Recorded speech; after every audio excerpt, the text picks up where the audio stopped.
बात है, एक नदी के किनारे एक बीज पड़ा था। वह बहुत छोटा था।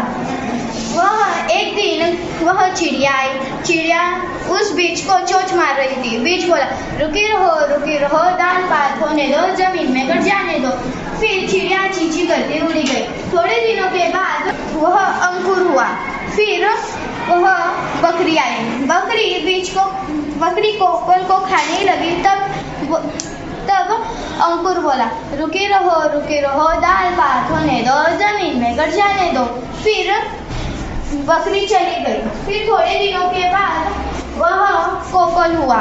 फिर वहाँ गाय आई। गाय उस कोपल को खाने लगी। तब कोपल बोला, रुकी रहो, दाल पात होने दो, जमीन में गिर जाने दो। फिर गाय रंभाते हुए चली गई। फिर कुछ दिनों के बाद वो तीनों एक साथ आए और बोले, कहाँ गया वो बीज, कहाँ गया वो कोपल, कहाँ गया वो अंकुर।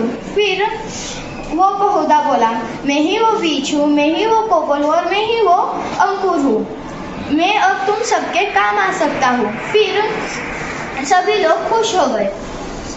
इस पाठ से हमें समझ में आता है कि एक छोटा सा बीज हमें कितनी बड़ा पेड़ बनता है और उससे हमें छाया, फूल, फल और ऑक्सीजन, शुद्ध हवा, ऐसे बहुत सारी चीजें हमें मिलती है। इसीलिए हर एक ने अपने जन्मदिन पर एक छोटा सा बीज लगाना है। करेंगे ना आप सब लोग?